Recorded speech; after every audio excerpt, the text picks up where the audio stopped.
Welcome to Medically Speaking. I'm your host, Dr. Eve Glazier. Today we're talking about something that's not often named, but deeply felt, the profound transformation that occurs when someone becomes a mother. I recently learned that there's actually a word for it, matrescence, and it puts language to the changes we experience physically, emotionally, and socially during the transition to motherhood. To explore all of this, I'm joined by UCLA Health psychiatrist and maternal mental health expert, Dr. Misty Richards. Misty, I can't thank you enough for being here today. Let's just get right into it. Let's just start with, what is matrescence? Yeah.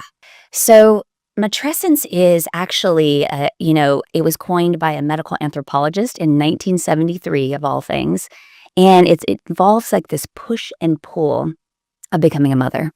So we often don't talk about it, right? You become a mother, obviously, when your child is born. But what we don't talk about is this identity formation, identity shift. And it doesn't just happen like this. It sometimes takes months, years. It's dynamic, it's ever moving, and it's hard. It's not pathology, though. It's almost like this rite of passage to motherhood. This is so new, and the fact that I hadn't heard of this until you told me about it is really enlightening for me. I think as a mother, as a physician, as a friend to other mothers. So when does it start, though? I mean, you're mentioning that it's not just like a pinpoint in time, but when does it start? I mean, how do we mark this sort of beginning? It sounds like adolescence, right? It sounds like adolescence if you think about it, break it down, matrescence. So really, when you think of the idea of what motherhood looks like to you, it's like a fingerprint. It's very specific to each one of us, depending on our childhood. Now, as a child psychiatrist, I come with that lens, right? I think it's so important that we think about how we were raised and what we're taking with us into motherhood. So from the time that you become pregnant, from the time that you conceive, you go through, pregnancy, labor and delivery, and the baby is born. And oftentimes people are like, wow, you're a mom. Nice job. Here we go. And it's so hard.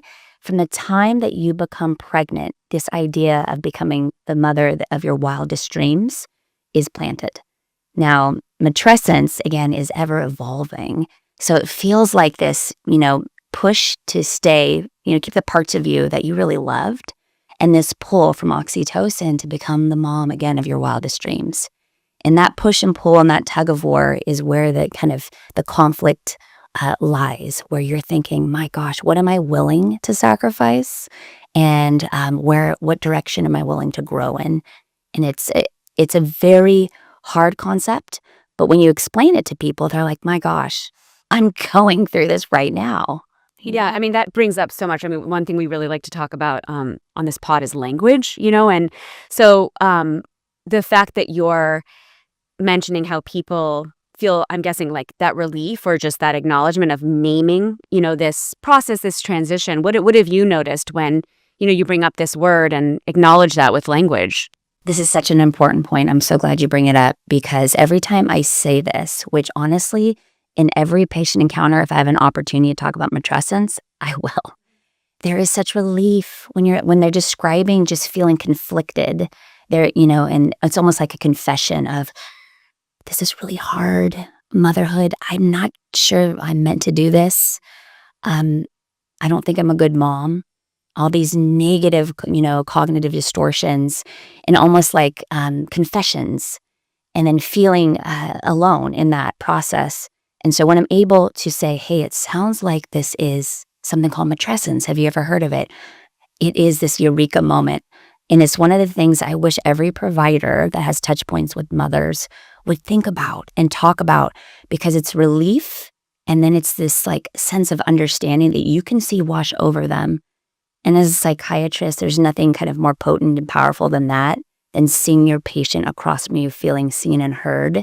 And then you see kind of it's almost like a disarming, a calm. And then the conversation begins to flow about reality, which is not easy.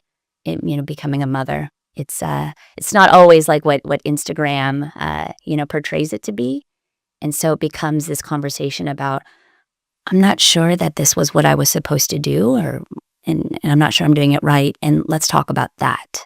Gosh, you're just reminding me that there's so many cultural and societal expectations about, becoming a mother with a capital M. and that feeling less, right, you can have this singular experience, right, like this fingerprint, right, experience, but feeling less alone and being part of something collective and having there be a real word must make people feel less alone. There was just yesterday, I was seeing patients, in the clinic, and this mother, and she had I think it was a 4 week old, so 1 month. So in the swampland is what I call it, just like in the trenches of motherhood. And, you could see her trying to convince herself and me that she was okay. And I was just watching this again. It's always the how are you doing? Open-ended question. Tell me about motherhood. And I could see her, just really trying to convince herself and me. And then once I, was able to just have a natural pause and to say, hey, you know what? Sometimes motherhood can be hard. Sometimes motherhood isn't always, right, what we see out in social media. And kind of like planting the seed that this is a safe space, that you can tell me how you really feel. My goodness. Then said the M word, matrescence, and kind of explained like it's like, this identity shift, explained how hard it can be. It was unreal. I literally, I could have chills right now. I do too. Because she just softened and began to sob, and just, really it was like 1 minute of just sobbing and being able to say, I'm not doing okay. I need help. This wasn't what I thought it would be. Right. So naming it even just opened a door. 100%. The word itself is really gorgeous, I have to say. I kind of want to wrap myself in it like a warm weighted blanket. You mentioned that it was an anthropological term, right? So to start, as opposed to a clinical diagnosis. And I noticed that you mentioned that it's not pathologic. And I wonder if you could explain, so the difference between those things, so something, what can be under the realm of normalish, right? Which again must be very comforting and reassuring versus something that's pathology. You could break that down for us. Yeah. So matrescence, people are like, oh my gosh, is this a diagnosis? Is this going to go in my after visit summary or things? Right. Or is there a diagnosis code? Am I going to be charged for talking about it? What medication treats this? No. So it's not pathology, meaning it's not something that we're trying to, quote, fix. Right? It's not part of our differential diagnosis. It's not something that, there's an evidence-based treatment for. It's more of this rite of passage. It's more of just every single mother goes through this in some form. And so it's naming just a natural process of motherhood, becoming mom. So as opposed to something like postpartum depression, which is a diagnosis, it's treatable, good to identify it early, treat it before it becomes a forest fire, versus something like postpartum blues, which is not pathology either. It's almost like a rite of passage. So you think about it like, what's the difference between matrescence and postpartum blues? Matrescence really is this, when I say identity shift, it's thinking about the parts of you before motherhood that you loved. The parts of you that you're like, I love to dance, I love to sing, I go to my hip hop class, whatever the heck you do, right? I have a career that I love, that is deeply meaningful to me. These entities, and then kind of this pull to become, again, mom in your mind of what that looks like. What do you sacrifice? And what does that tug-of-war look like?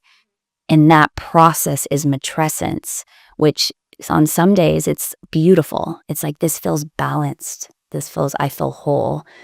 And on a lot of days, I would say most days during the swampland period, it's, what did I do? Oh my gosh, how am I going to do all the things? I was like, or within 60 seconds, I could experience that 20 different times in 20 different ways. You mentioned, and I'll get into this a little bit later because I have so many questions about a little bit of the science and the hormones, but you mentioned, pregnancy. I'm thinking, but correct me if I'm wrong, that this process applies to all forms of motherhood, right? So whether there's a biological birth or adoption or fostering. So 100%. Okay. So this, again, it's like the idea, if you ask anybody, what does mother mean to you? Loaded. So loaded and so powerful. And most people are taken aback by it. Like, mother, what does mother mean? Huh? And then most people will start with how they were parented, who their caregivers were. And so it's deeply it's tethered to childhood. And that's why it's so important we ask about adverse childhood experiences. That allows us a window into something that is called ghosts in the nursery. I wanted to ask you about that. I'm Yeah. completely obsessed with this term. Please tell Yes. us more. So ghosts in the nursery so you ask someone, hey, what does motherhood mean to you? And they toggle back to how they were parented or mothered. Ghosts in the nursery is thinking about any types of experiences that you experienced as traumatic or hard or overcame, and those are the ghosts. And if those ghosts are not addressed as you become mother, you can take those ghosts into your nursery as a mother. So ghosts of childhood taken into your nursery as you become mother. I think, first of all, I think it's so interesting, right? Because the associations around the word ghosts and haunting are, yeah, it's spooky and, it's a little bit chilling. And it's negative. I think a little bit the way you're describing it. It's also just seems like so much. My heart is going out to, mothers of all kinds, including myself, but just trying to sort of, gosh, oh my God, I feel like you're just like gorilla crawling to like the next nap and feeding, let alone being like, oh, and then I'm haunted by like, my childhood and babyhood. But especially at this moment of time, it's so new, like you're saying, you're in this swampland. I would think ghosts in the nursery. Isn't that something that you carry with you throughout childhood, adolescence, especially adulthood? I feel like even now, as my kids are teenagers, I'm really thinking about parenting and my parents as parents more than ever. Yeah. And there's such a duality to it all. So there's ghosts in the nursery, and there's also angels in the nursery. And so thinking about this is kind of a concept of life, right? The duality of life. And so the ghosts in the nursery, it implies an intentionality. So if you know what those ghosts are, and if you know what really hurt you as a child, and what was really painful or traumatic, then you can parent intentionally, hopefully, in a way that's restorative, reparative, like you are like, this feels like I have agency as a mother, as a parent. So that's what it's meant to do, as opposed to striking fear. And no, it makes sense. Yeah. Well, I'm wondering, is there also an opportunity to parent yourself as you identify? We need to do more of that, right? Yes, like parent yourself. Trauma's a tricky business. So we can open that door, but I'll say like trauma-informed care is a part of every encounter that I have. So being mindful of traumas that people have endured in childhood and not being dismissive is very important to do in psychiatry in general. And so, our touch points, tend to take a little bit longer, I think, than most subspecialties of medicine. And there's an intentionality to that. So when you ask about ghosts in nursery for people, as you think about how they parent, a lot of people say, well, hold on, why are we talking about this? Like, well, what does this have to do with this? Because it's deeply painful. And then in that process of discussing it, it becomes like, oh, you bring it out, you identify it, the intentionality starts. And then to bring it back to matrescence, it's tied in there into what do you want to be as mother? And this goes back to how you were parented and what hurt you and what helped you. Mm-hmm. And so there's some concepts in terms of attachment theory. And to kind of toggle off of that, you have secure base and safe haven. And these are two terms that I use all the time when I lead groups with mothers that have postpartum depression or trauma. And when you think about secure base, it's how do you feel about yourself to allow your child to launch out into the world? Are you secure with who you are and your attachments? And then the safe haven is when something happens to your child out in the world, whether it be a 6-month-old or a 16-year-old, when they come back into you, what emotions can you hold for them? Can you help them understand? Can you help them digest? Typically, if you had problems digesting those emotions as a child, it will be challenging for you to welcome them in with open arms without intentionality. Imagine that self-interrogation is continuous. So sometimes this is a beautiful and to me such a crucial concept framework, right? Not diagnosis. I also feel a little overwhelmed by it because I'm like, oh my gosh, these are big questions to ask, at the beginning. But I think what I'm hearing you say is that it's not just the beginning, right? That this is a transition, a process, a self-inquiry, connections to be made for the long run. 100%. You said a word there that I think is so important post-COVID. I know it's a little bit played out. I say this because it's like the isolation that happened from COVID and the connection and the community that is necessary to go through motherhood. Doing this alone or in isolation is so hard. It's not meant for that. And, after every group that I lead, I say at the very end, you are not alone. Because right at 3 a.m. when you're rocking a baby, the baby's screaming, you're army crawling. I like thinking of that. You feel alone. Yes, very. And it's lonely making. I think anything that's painful, right, is in singular. It's like it's lonely making.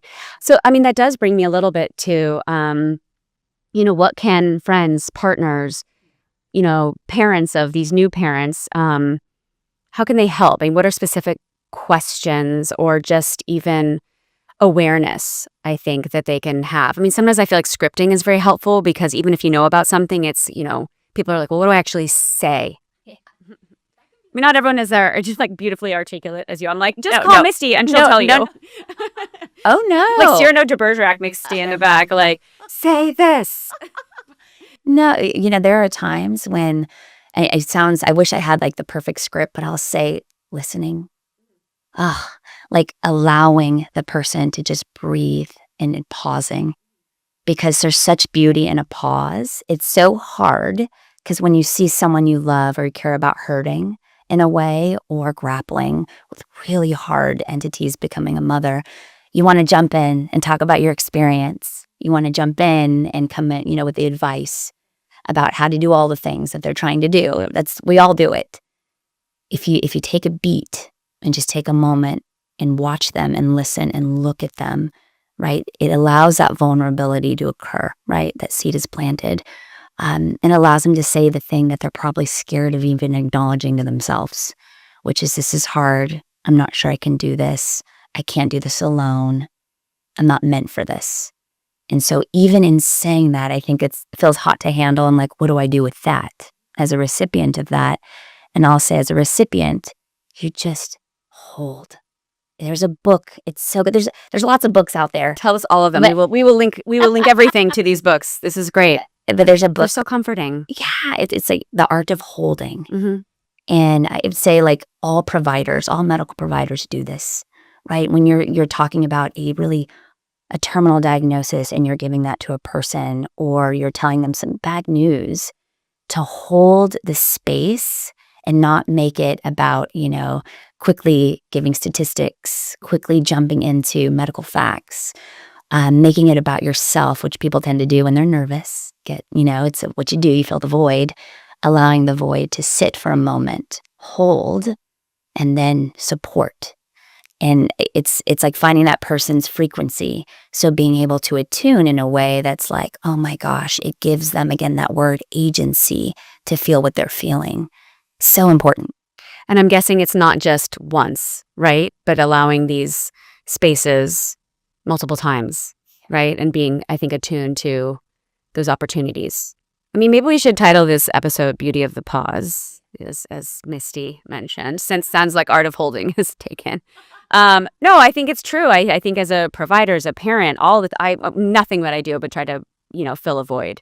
When really the void itself can be healing and actually be the kindest introduction to, and the most generous sort of gesture, it sounds like, to another person.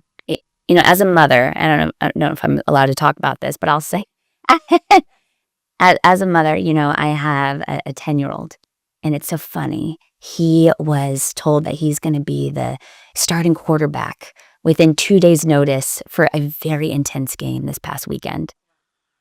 And and he was nervous. I have never seen this child shake, literally knees shake, like lips shake, all the things, and it was funny because, he started off the game and it wasn't so hot.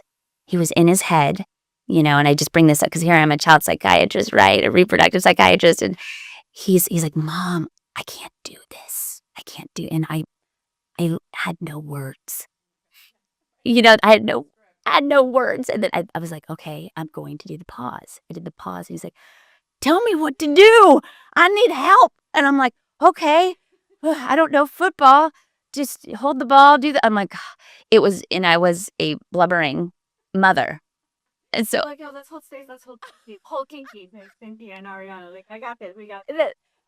so I will say, and I want to just say that, like, I am humbled as a mother, as a parent, and that is a great lesson in and of itself, right? Like to just be humbled and realize, hey, we are all going through this together, and if we can build community and be vulnerable and honest, oh my goodness, we'll have this sharing, this moment of where we can just, embark on our own matrescence, which we are still going through right now. Yes, I wanted to ask you about that. I have, many friends who are experiencing the quote empty nest syndrome, and first of all, are screaming for another term, right? But is that another? I mean, that's another identity shift. But matrescence itself, does matrescence apply to that shift? I mean, or Yeah. If you think about it, okay, you have a newborn and you're talking about, if you ask them the question, what does motherhood mean to you?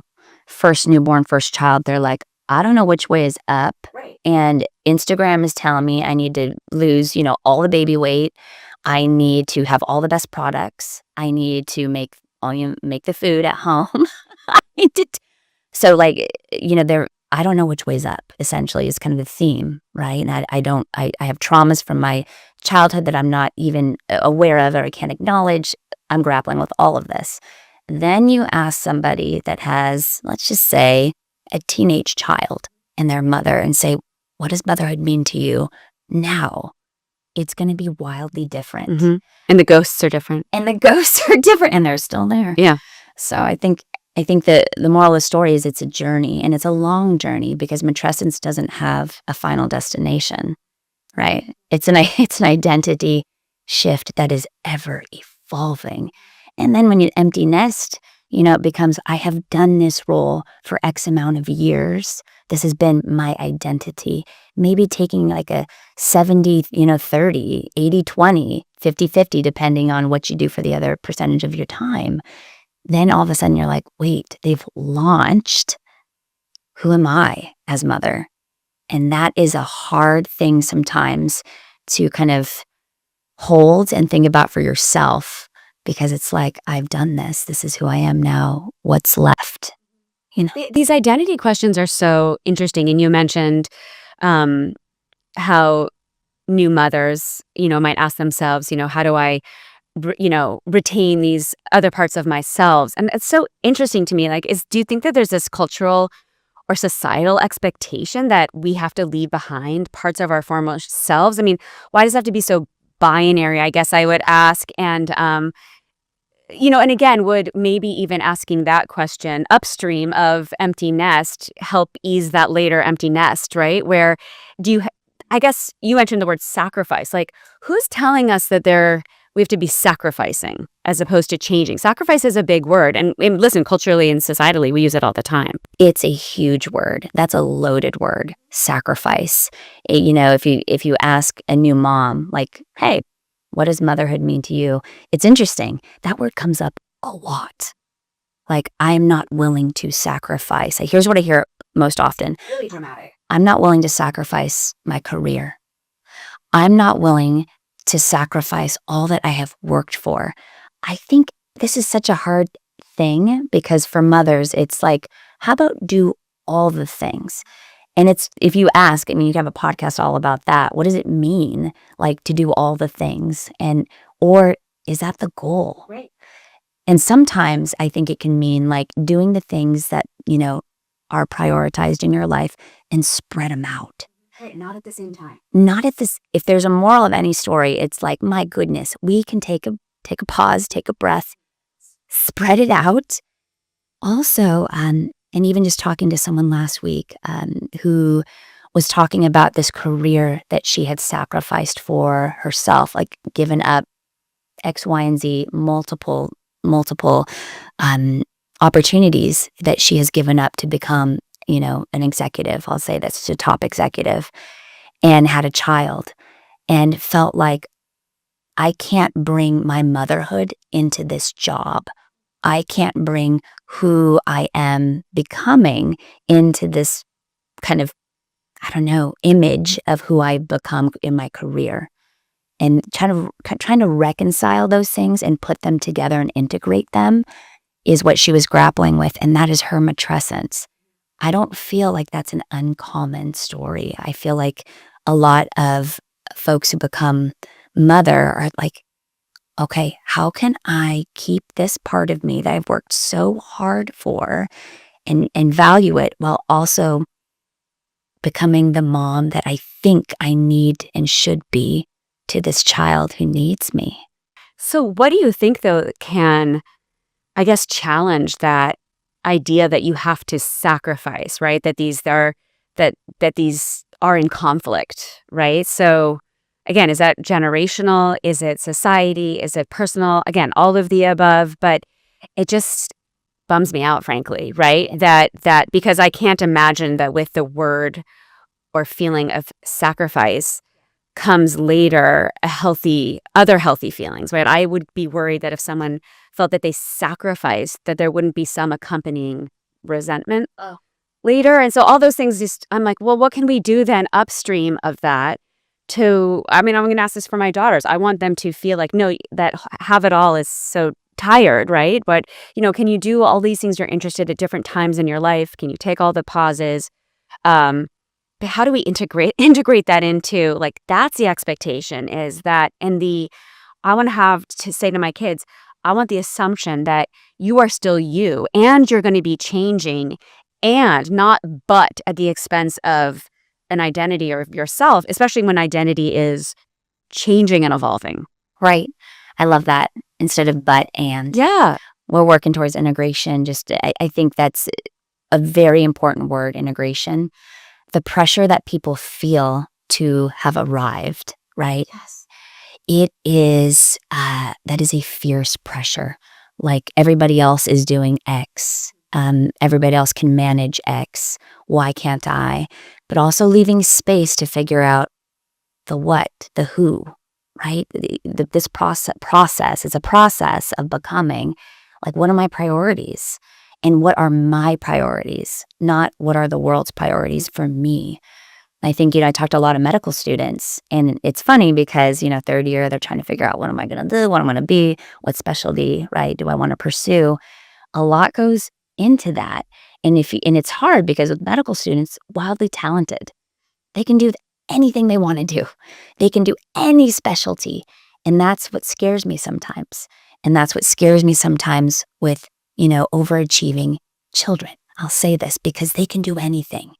And so, but I want to ask them, I want to slow it down and say, no, but who are you and what do you want to do? Who do you want to become? Not what do your parents want you to be and what do your grandparents want you to be and what does Instagram say you should be? And you can do that, apply that same theory to a mother, right? And the same practice is slow it down, right? You're seeing all this, kind of these pressures. Who are you? What is important to you? And that in and of itself, there's usually a pause and I don't know. I don't know anymore. And holding that and being able to say, that is so valuable to not know. I think that could be part of the goal, right? Reframe this as, I think the goal could be just becoming, right? And just constantly evolve. And we talked about this a lot with, when we had some of our menopause physician colleagues on, right? Is and the idea that there's such power in evolving. And maybe, and you can tell me this as, again, as a professional, transitions might feel uncomfortable, right? So I can get that, like, we want to, who do you become? But that it's so much less restrictive, I think, and just freeing in the grace of, like, no, really just keep becoming and keep evolving and keep interrogating, yourself. And gosh, I can't imagine the pressure of, how do I dress up or the costume of being a mother? You mentioned Instagram. I'm like instantly thinking about some sort of like white sort of antique flowy top and like, it's ridiculous. It's ridiculous, but also instead of saying that's not the image, instead and finding the beauty in what actually is the existing, evolving images, I guess, or experience. Yes. I think it can be hard for people to kind of sit in a process. Right. I think people want to arrive at the final destination. Yeah. And part of that is some relief of I did it. And I get that. So thinking about looking into a process and embracing it and being okay with it is tricky business.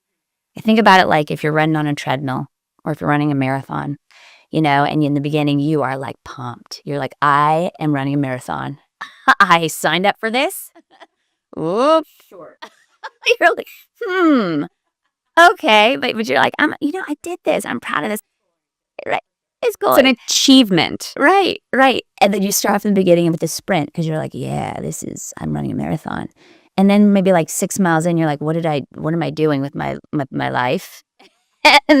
and help and slowing down and being able to walk a little bit and then being able to pick up the pace a little bit. This is like matrescence, being able to like sprint when you need to sprint, when you want to sprint, and then being able to pause and slow and even sit on the floor and lay down and be like, I'm done for a minute here. Everyone bring me IV packet water or whatever. That's right. Cheer me on. Yeah. And then getting back. So being able to be flexible and dynamic. So that is so critical. And also being able to say, hey, like you said, evolution, like priorities change. And instead of people are like, I quit this, there's a negative connotation of that word quit. We don't say that in my house. I'll say, I don't say that in my practice. I don't use that word. I use the word that you said so beautifully earlier, which is evolve. There's an evolution, right? You've evolved into different interests, different priorities. And so we need to praise that. If we were the same frequency or doing the same exact thing from the time we were 16 years old, wow, where would the world be? We have to evolve. No, and I appreciate that. I think, it's right. It's easier for me to, emphasize the grace of evolution from, again, where I'm sitting at this table with 3 teenagers versus honestly how raw I felt, in that partum period. And I can imagine that, I would have loved to have a mic on you when you were talking to your son before the game. No, I'm grateful that no one did. Let me be graceful. There's a grace to being the best star quarterback. But it's interesting. You mentioned oxytocin, and again, you're talking about pregnancy, and you've clarified that this matrescence really applies to all these forms of transitioning to motherhood. But I mean, I wouldn't mind nerding out for a minute and talking about, if that's okay. Please. Neuroplasticity, which is the brain's ability to change and adapt and form new connections and reorganize themselves in response to experiences, learning, major events. And I'm wondering if during matrescence there is some neuroplasticity or changes in the brain. Yeah, there's some wild studies that have been published recently. We talk about like mommy brain. Yes, another maybe term we should rebrand. I'm just saying. Like, what is this? Like short-term memory loss or just not being able to remember or recall. There's some studies that have, come out showing there's actual gray matter loss in the brain during pregnancy and can last for years. But the bottom line is there's a rebound so that it eventually comes back and becomes more efficient years later. Isn't that interesting? Yes. So it's kind of, and it's published in Nature. And it's a big study because, again, just like matrescence, naming something that people are experiencing provides relief. Being like, I knew this was happening, right? You can feel it in your body. And then being able to say, wow, it rebounds and becomes more efficient.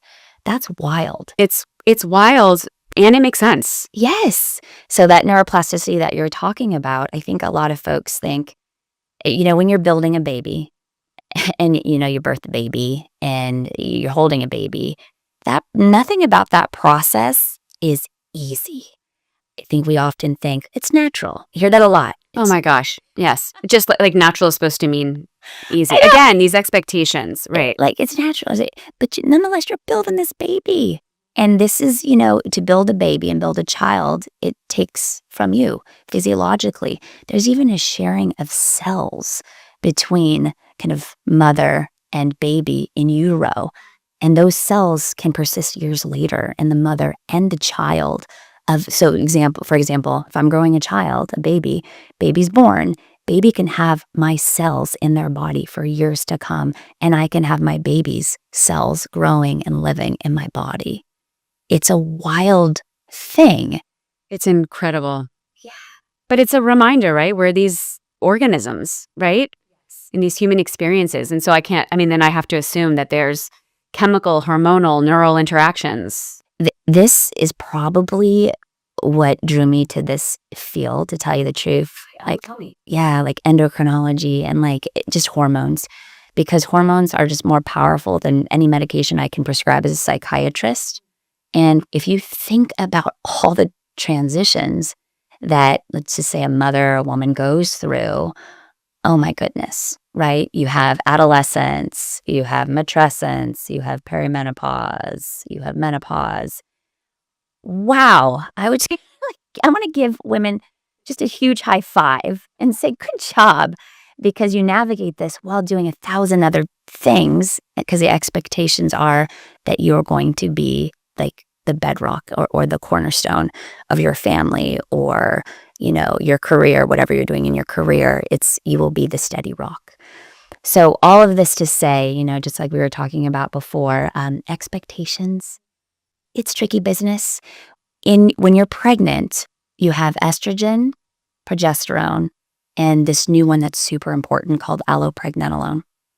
That's a lot. Yeah. That's kind of a mouthful. That's a lot.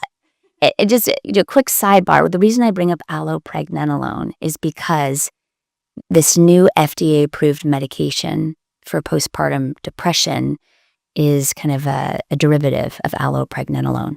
So it's become the latest new kid on the block in terms of treatment. So it's a word that is going to be very important for everybody to know about, allopregnanolone. What does it do in utero? This is wild. When you're pregnant, if you think about it, a baby, I don't even like this term, but a baby is viable, meaning, can live outside your body at 24 weeks gestation.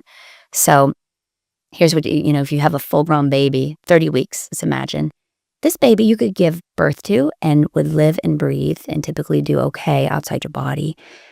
What allows that baby to calm inside of you and kind of tolerate in utero? Allopregnanolone is a big part of that.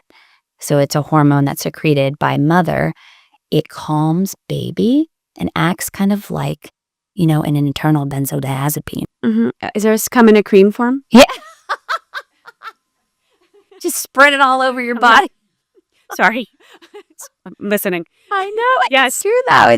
So it calms the baby and it calms mother. Yes. And so what happens, like all hormones, they rise to wild levels in utero. Once you give birth, they fall really within 2 days to pre-pregnancy levels. And this magic, mountain roller coaster ride, that's awful. The worst physiologic experiment of all time. Worst, including allopregnanolone. So if you have this hormone, this neurosteroid that is typically calming for you and baby, and it rushes out of your body, good luck. With the plummeting levels of estrogen on top of everything. So you're like sweating, right? You're like night sweating, right? Wow. Okay. So how are medical professionals utilizing then this new medication? Yes. So the medication is zuranolone. And so this one is the latest and greatest, and actually the only FDA-approved medication for postpartum depression. It's wild.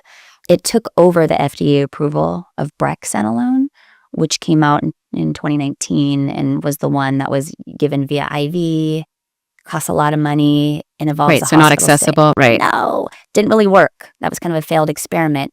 So they created a by-mouth version, which is zuranolone.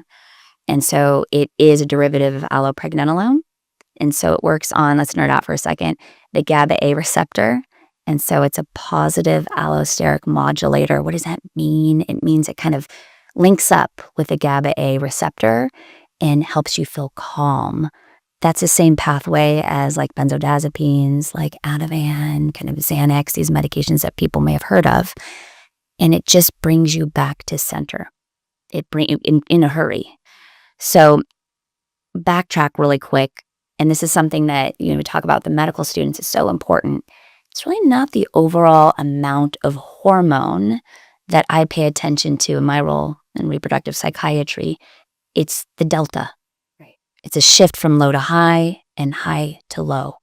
And how that's perceived and felt, I'm sure. Exactly. So zuranolone just came out and it's being prescribed. It's a 14-day, administration where you can feel better as early as day 3 Postpartum. or after starting the medication. Oh, wow. Okay. So it's like almost like a course of antibiotics. Right. And so by day 3 after taking the medicine, you can feel relief. And why that's so critical is I prescribe selective serotonin reuptake inhibitors, oftentimes for postpartum depression, which is different than matrescence. And that's, it's pathology, meaning it's a diagnosis. It takes about 4 to 6 weeks. So that's a forever. Yeah, for an SSRI, selective serotonin reuptake inhibitor, to work. And when you have a 2-week-old that you're holding and you're feeling like you're melting, waiting a month for a medication to work feels like an eternity. So with zuranolone on board, and again, you have to make sure that, it's appropriate, you can start feeling better as early as day 3, oftentimes by day 9. It's such an incredible reminder that one doesn't have to suffer. So I think that's such an important message. We will, I do want to, since I have you, and I know you're an expert about postpartum and perinatal around the birth, maternal mental health. You are emphasizing that matrescence is different than postpartum. So I do want to take a moment, if it's okay, to, again, we've talked about ways that our partners, our friends can, give space, lean into the void. But when is a red flag, sort of noted? And when should we be aware that something is moving beyond an identity transformation, which again can be uncomfortable and chaotic, to something that is, again, pathologic, or something that does require an evaluation or further help? Yeah, just to name, I love this question. It's so important. Like, discomfort is not the same thing as illness. And so matrescence, separate thing. Postpartum blues, separate thing, meaning rite of passage. And then postpartum depression is, you see someone like me, a psychiatrist, who can help you. You can identify that. Always pay attention to trends. If you're noticing that there's a word called anhedonia, okay, which is like the delta. Yeah. Like, you're not enjoying the things that you once enjoyed.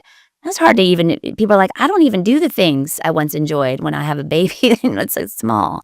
But it's a sense of meh, of like, there's no color in the world. I'm looking out, things are gray. I'm not enjoying any aspect of my life. There aren't little glimpses of joy or experiences of joy. I say this to my patients. So postpartum depression is flavored a little bit differently than, say, a classic depression, because you have hormones, right, that are a part of this that make it even more stubborn to treat and even more challenging. They're the 2 A's. Okay, and it's just a way to easily remember it. So the first A being extreme anxiety. The second A being agitation. Those, anxiety and agitation are neighbors on this continuum of life. For example, if you have 2 minutes and someone takes 5, the rage that you may feel as a new mother, it is like toxic rage. I will destroy you and everyone around you. No idea what you're talking about. None of us do. And let's just say if you just, pumped, and just say you decided you're going to breastfeed your child, and someone dumps that, pumped breast milk down the drain. Wow. Get out of the rage that you can feel. So postpartum depression tends to be flavored with the 2 A's. Extreme anxiety, extreme agitation, but not always, but tends to be, along with the kind of melancholic symptoms of just weepiness, anhedonia, feeling despair. And it's a trend. Things are getting worse, not better. Right. And this isn't just a moment. This is something that's pervasive, lasting. Okay. I think that's very, very helpful, for all of us, whether you're experiencing it yourself. And again, I'm a primary care doc. I'm not a psychiatrist, but I also think what I hear you saying is that we know you can feel better, right? With the right help and awareness. So I just, that you are feeling, right? Despair, extreme agitation, anxiety, and there is help and relief. Hope, for And sure. hope and hope. For sure. Always, always. And that's the thing. Like, that's, I think just saying that out loud is, if you acknowledge it, if you take a second, because a lot of people try to bury it, and I understand that. As a new mom, you're like, no, I need to be these things. But if you're able to take a second and be like, hold on, like, the way that my body digests this process is different.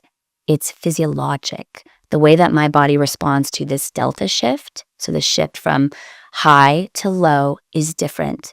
I'm uniquely sensitive to this hormonal shift. I say, hey, your thermostat's working.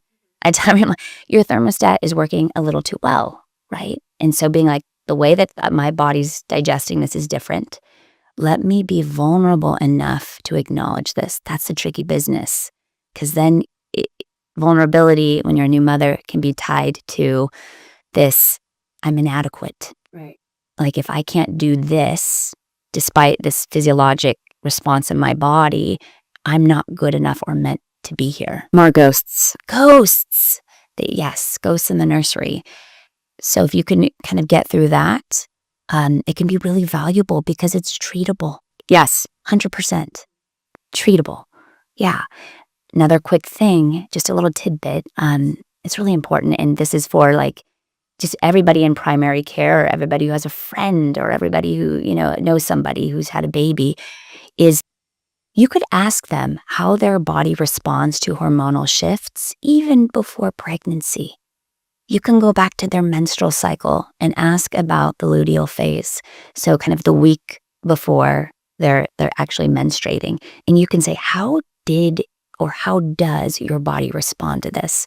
Do you tend to feel agitated, anxious, weepy the week before, you menstruate in your menstrual cycle? And if the answer is yes, then your radar's up. Like that could be a litmus test for how their body responds to hormonal shifts, which can translate into pregnancy and postpartum. I mean, it makes so much sense. And it's such a tool, right? I mean, we're basically saying like, this is you are a fingerprint. And when we know this about you, right, we can then anticipate, plan, which in itself is like why we read all these books in the first place, what to expect. So what to expect about yourself, and then also be a little bit prepared and ready, have resources ready, not just for you, but the people around you who are watching you and supporting you too. You said the word, so plan and prepare, right? As opposed to being like blindsided, which can feel and does feel overwhelming. Right. And then you feel like something's really wrong with you. Oh yeah. And then I cannot say this. It's my deep, dark secret. Right. And I love how I love the language of matrescence, because then saying like, this exists, like you exist, this exists. I do have to ask, I want to be, fair to everyone. Is there a corollary for fatherhood? Is there a matrescence? Yeah, it's interesting. That doesn't get as much press or much attention. It's interesting considering the patriarchy does. Yes. Yeah, I know. Yes. Yeah. Can we talk about that? Of course.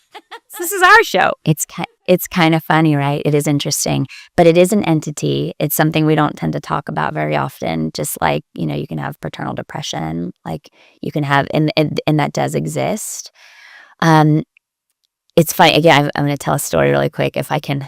This is hilarious. About my own partner, my own husband, and he's going to love that I mentioned this. It's funny, like, because I stumbled upon this little black notebook, and it was when we had a 1-year-old, our 10-year-old was 1. And I was like, what is in here? And it was in the back, and it was kind of, like you can tell it's like he had been working on something. And it was a little black notebook. I was like, huh. And so I opened it, of course, as we do.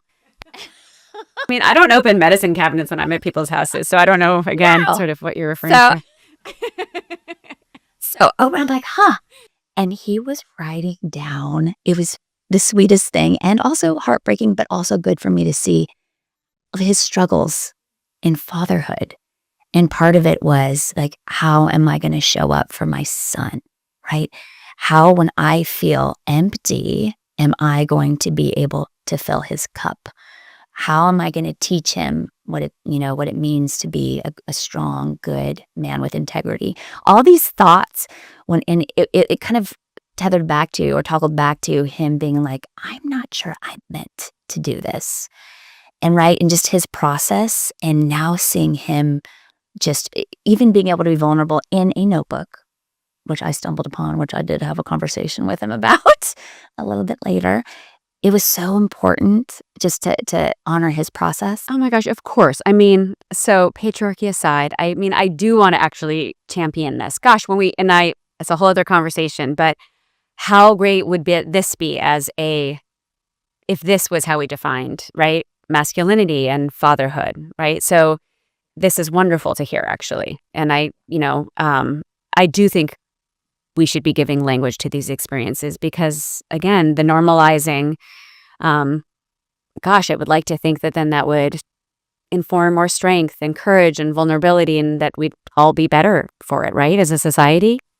Yes, like toxic masculinity. Yeah. No, thank you. Right. And little journals, asking these incredibly important questions that we all ask. Yes. You know what happened with this, to kind of conclude the quarterback story, which is my 10-year-old son's going to be mortified, as my entire family will be mortified, but this is who I talk about. You know what happened? I didn't know what to say. And my own son started hysterically crying, wanted to leave the game, not just leave the field, leave the entire game, drive away. I can't do this. Pressure got to him, totally get it. I walked away. The coach walked over to him and got down, eye level, and said, hey, it's all right to cry.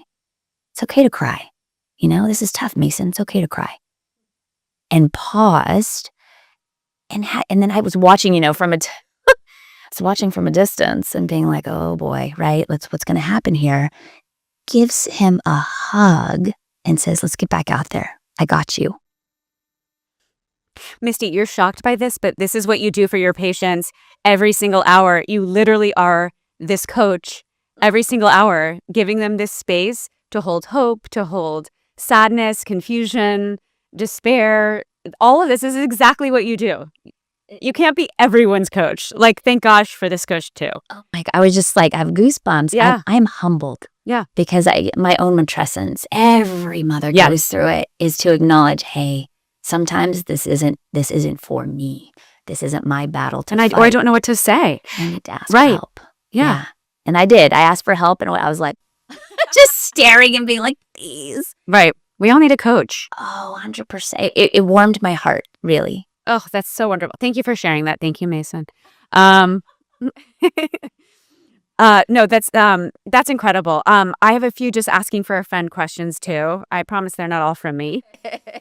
We talked about, the empty nest, and we talked about actually even reliving our own childhood. That was actually a question that came up a lot from our listeners.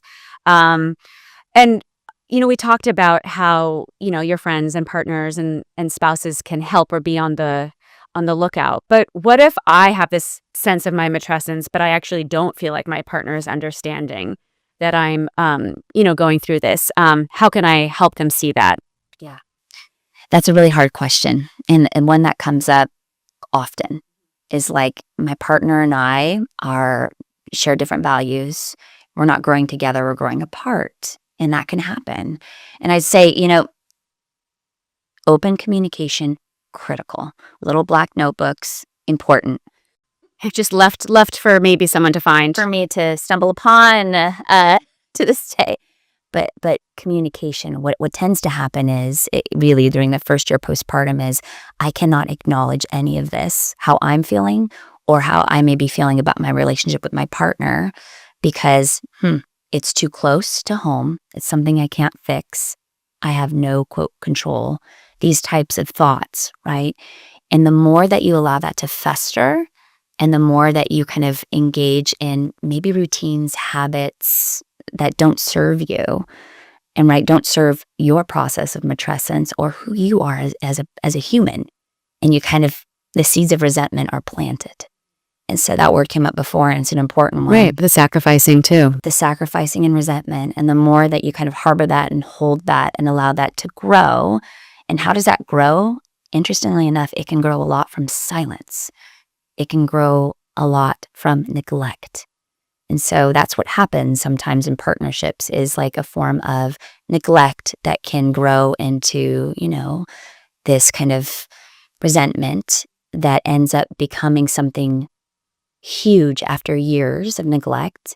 And then you revisit it, and then it's a different monster than it once was. So that's a huge question, a very important one. So I will say it's not uncommon, and that's really important to know. It's not uncommon for there to be a mismatch in priorities between partners when they welcome a child. That is very okay, very normal, very important. Just talk about it. And if you're having problems seeing eye to eye, or at least listening and hearing, have someone help mediate. And yes. So I'll leave it there to say that sometimes it's really hard to kind of grow together when you're not seeing the priorities and the value in your partner. So, yeah. And you mentioned silence. And again, it reminds me, just circling back, that language, right? Having a term, right? Giving voice to this experience is this really crucial counterpoint then to silence, Right. that we have this word matrescence. Even if it's just to point your partner, or if there is silence, to, again, even if the word is a coach in itself. Yes. In existing.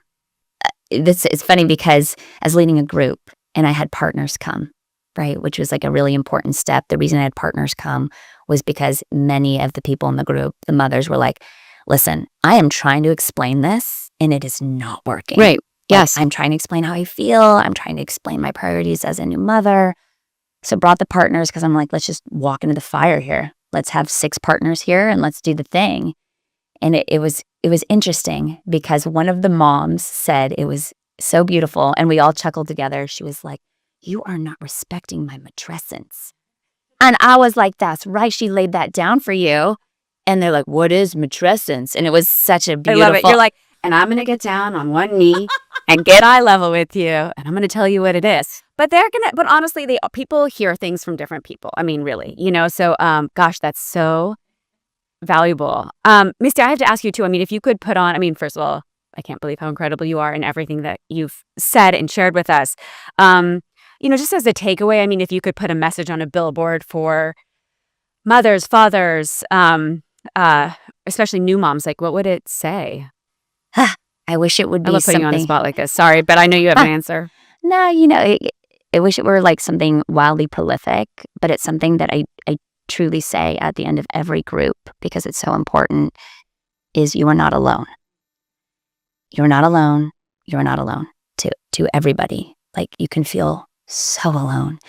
And really, I say that over and over, and I end each group with that, because I think people walk out, and I hope that's the thing they remember when they are alone, when they feel alone, and that they have someone to reach out to. If it's not me, obviously, a partner, a friend, somebody, right? Because when you're alone and you feel alone and you sit in that, I think that's the hardest time. So then that's, yeah. Yeah, especially during those very long nights sometimes. Oh, wild. Yes. Misty, I can't thank you enough for being here. I really could talk to you forever, and I just feel so gifted, truly, by your expertise, but also just your deep, profound compassion. Your patients are so lucky. As a colleague, I feel so lucky to be in the same community as you. Is there anything, though, I didn't ask you that you wanted to say or emphasize? Just an honor. It's an honor to be here. Like, number one, it's an honor to serve the patients who I serve and the families who I serve. I truly, genuinely feel like this is just every day brings joy to my life. So I have to say that. And thank you to the patients and the families. Yeah, thank you so much. And I want to thank our listeners for joining us. And until next time, medically speaking, thank you so much, Misty. My goodness.